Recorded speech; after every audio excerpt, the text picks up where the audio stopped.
Okay, जानी। तुम्हारे बेटे को पढ़ाई करते समय दरवाजे के पास बैठना होगा। वो कोई कुर्सी नहीं छुएगा, ना ही वो किसी बच्चे को हाथ लगाएगा।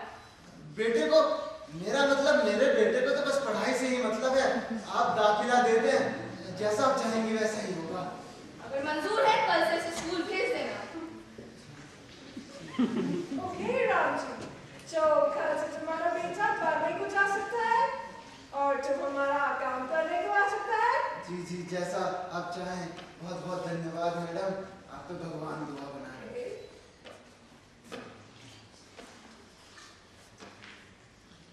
देखो बेटा भीम, एक बात गांठ बांध लो। पढ़ लिख कर, बहुत मेहनत कर कर तुम्हें अपने दलित भाई बहनों का उद्धार करना है, वरना तो हमारे सारे सपने यूं ही धूल में मिल जाएंगे। मैं पढ़ूंगा पिताजी, कल से ही स्कूल जाऊंगा। शाबाश। पिताजी प्यास लगी है। जाओ भीतर स्कूल में जाकर पियो।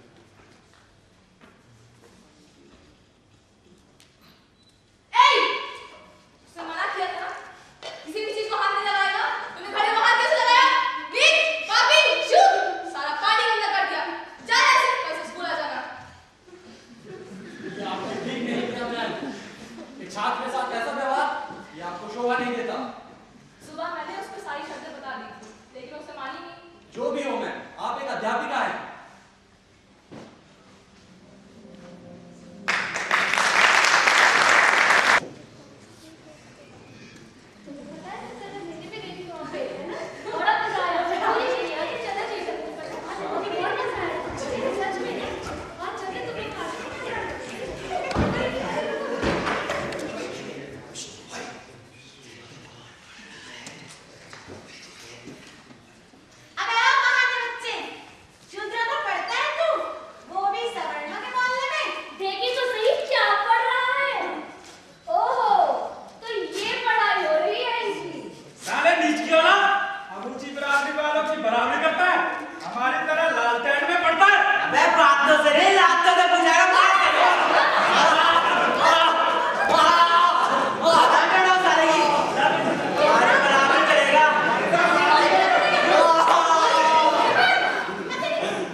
पिताजी पिताजी पिताजी, मैं मैट्रिक में पास हो गया। गौतम बुद्ध जी की ये किताब मुझे इनाम में मिली है। अरे वाह बेटा, तुमने तो मेरा सिर गर्व से ऊंचा कर दिया। तुम्हारी इस उपलब्धि से तो अब तुम एक कदम और आगे बढ़ गए। अब तो तुम अपने दलित भाई बहनों का उद्धार कर सकोगे।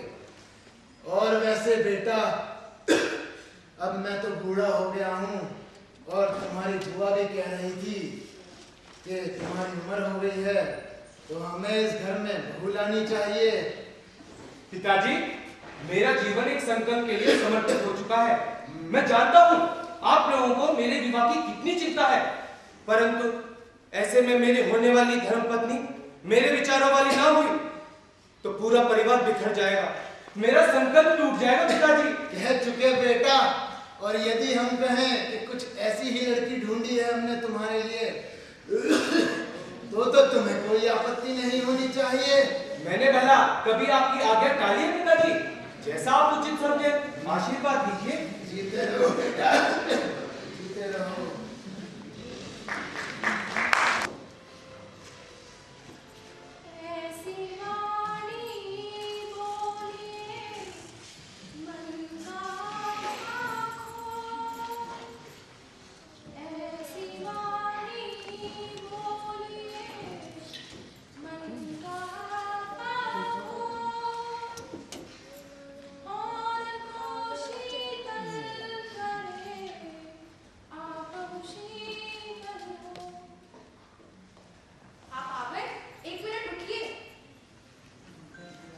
उफ रमा, मैं तो तुम्हारे रीति रिवाजों से बहुत परेशान हो चुका हूँ।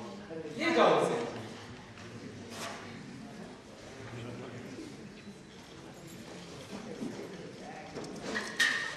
आपका समाचार लगातार मिलता रहा। आखिर आपने डॉक्टरेट पा ही ली। अब आप डॉक्टर, तो मैं आपकी डॉक्टराइन हुई ना, क्यों? डॉक्टराइन क्या, तुम तो मेरी सब कुछ हो। तुम्हारी मेहनत और तुम्हारे मौन तपस्या से ही ये दिन आया है। अब आपका आगे का क्या इरादा है? अब तो बस अपने दलित समाज का उत्थान करना ही मेरा एकमात्र लक्ष्य रह गया है। और आप उसके बेहद करीब भी हैं। मैं सदा आपके साथ हूँ। बस रमा, तुम्हारा सानिध्य ही मेरा संबल है। अरे मेरे कुछ कपड़े और कुछ जरूरी सामान रख दो, मुझे कहीं जाना है। जाना है? कहाँ? कुछ दिन तो घर पर बिताइए। नहीं रमा, मैंने महाराज बड़ौत को वचन दिया था कि लौटकर उनकी सरकार के साथ 10 साल तक काम करूंगा। मैं वचन दे चुका हूँ, अर्थात तोड़ दिया तो जीवन भर अपने आप को अपराधित महसूस करता रहूंगा। मैं आपको हरगिज नहीं रोकूंगी। बस इतनी सी इच्छा थी कि कुछ दिन आपका साथ मिल जाता, कुछ दिन आपकी सेवा कर पाती। हे रमा, मैं 2-3 दिन तक हूँ, खूब बातें करेंगे। मुझे भी तो तुमसे कितना कुछ कहना और सुनना है। वहाँ विदेश में कैसे कैसे लोग, कैसी कैसी जगह है और कैसी कैसी वो गोरी गोरी मेमे।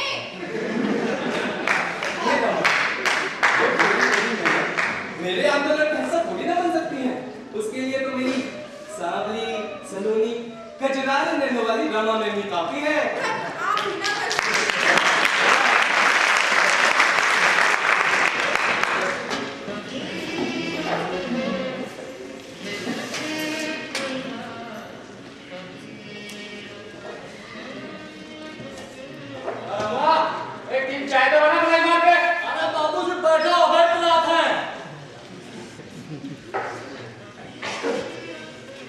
काका, काका, एक चाय तो पिलाओ। बैठो बैठो, अबे पिलाता है।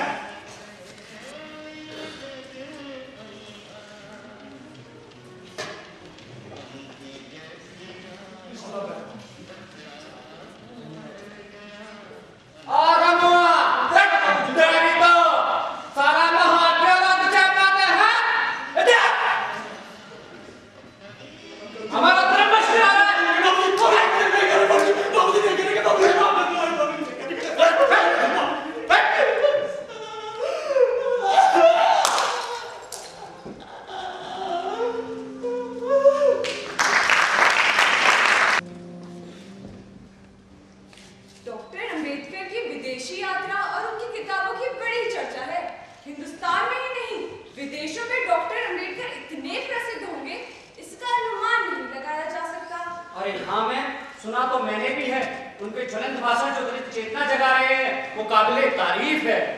अब तो सभी प्रश्न काफी सोच समझ के पूछने होंगे, मामला थोड़ा सेंसिटिव है। नमस्कार, समझ आता हूँ आज कक्षा में थोड़ी देर हो गई। It's okay, doctor. डॉक्टर साहब, हमने सुना है कि आपको डीएससी की डिग्री मिली है। जी हाँ, मुझे प्रॉब्लम और रुपीस पर डीएससी की डिग्री मिली है। Any other achievement? मैंने लंदन स्कूल ऑफ इकोनॉमिक्स में अर्थशास्त्र पढ़ा है। Provincial decentralization of imperial finance in British India भी लिखी है। तो क्या आपने कोई और भी राह चुनी? जी हाँ, मैंने रोजिन से बार एटलाक किया है।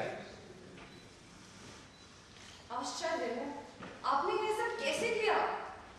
जर्मनी में जाकर मैंने अपनी संस्कृत भाषा सीखी, जो अछूत होने की वजह से भारत में नहीं सीख सका था। वहीं संस्कृत के प्रोफेसर के रूप में पदभार भी ग्रहण किया। तो बंबई वापस लौट के आपका मिशन क्या होगा? मेरा मिशन दलित समाज का उत्थान करना है। मैंने निश्चय किया है कि दलित वर्ग शिक्षित होकर जब तक एक नहीं हो जाते, मैं चैन से नहीं बैठूंगा। मैंने ठान लिया है, मैं वकालत करूंगा हाई कोर्ट में। Great. Nice talking to you, Dr. Ambedkar. See you again. नमस्कार बाबा साहेब।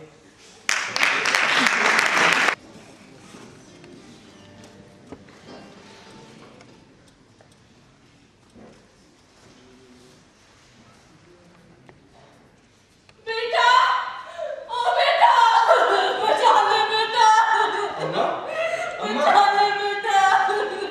उठो अम्मा, क्या हुआ?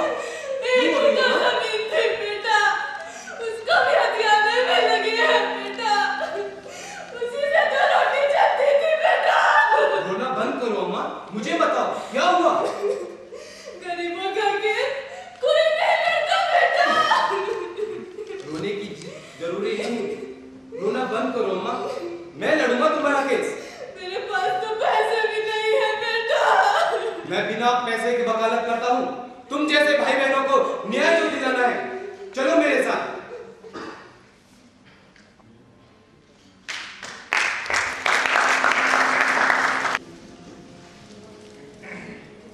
सुना है हाँ बोलो। डॉक्टर साहब की चर्चा हो रही है चारों तरफ। हाँ, ना जाने क्या जादू कर दिया है। तुमने सुना है डॉक्टर साहब ने बेजान केस में भी ऐसी जान डाल दी कि सारा पासा ही पलट गया। पता है, इस केस को तो कोई लेने ही नहीं चाहता था। हाँ, कोई लेने को तैयार नहीं था। लगता है ये छूतों का उद्धार करके ही रहेंगे। फैसला तो लंच बाद होना है। हाँ, चलो भीतर चले। हाँ, चलो चलते हैं।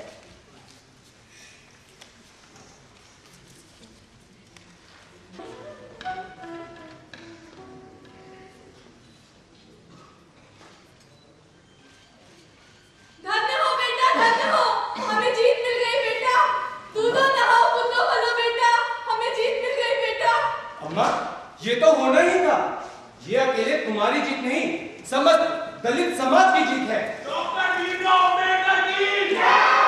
डॉक्टर भीमराव अम्बेडकर की जय। डॉक्टर भीमराव अम्बेडकर की जय।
Thank you.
का होना बहुत जरूरी था। मैं अपनी बहू बेटियों का सम्मान चाहता हूं। उन्हें जब तक अपनी हालात का अंदाजा नहीं होगा वे जागृत नहीं हो सकती। आखिर तुम लोग अपने बच्चों को स्कूल पढ़ने क्यों नहीं भेजते? देखो, तुम्हारे गांव के समर चाहे जितनी गरीब हो, अपने बच्चों को स्कूल पढ़ने जरूर भेजते हैं। उनके बच्चे इंजीनियर, डॉक्टर, डिप्टी कलेक्टर बनते हैं। तुम्हारे बच्चे क्यों नहीं बन सकते? क्या तुम यही चाहते हो कि तुम्हारे बच्चे और उनके आगे आने वाली पीढ़ियां यूं ही गरीबी की चक्की में फंसते रहें? यूं ही दूसरों की झूठे बटोरते रहें? यूं ही लात और गालियां खाते रहें? तो मुझे वचन दो कि आज से अपने बच्चों को स्कूल पढ़ने जरूर भेजेंगे।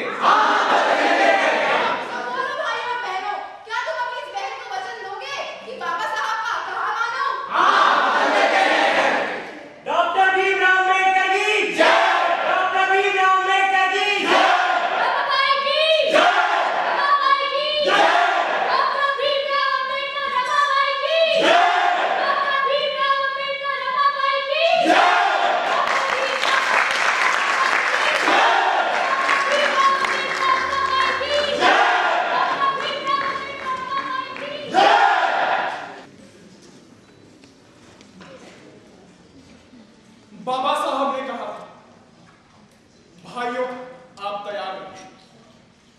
आप जहां भी जाएंगे वो मंजिल आपके जाति, आपके धर्म, आपके समाज, आपके देश और देश की शांति के गीत में। 12 नवंबर 1930 लंदन में प्रथम गोलमेज सभा हुई, जिसमें सर मोहम्मद अली जिन्ना, जयकर, मुंजे तथा बाबा साहब। उस दिन वो बहुत खुश थे और उनकी खुशी उस समय दुगनी हुई जब उन्हें पत्र मिला जिसे उनके परम पूज्य गुरु, जिनका नाम उन्होंने अपने सरनेम की तरह लगाया था, ने उन्हें भेजा।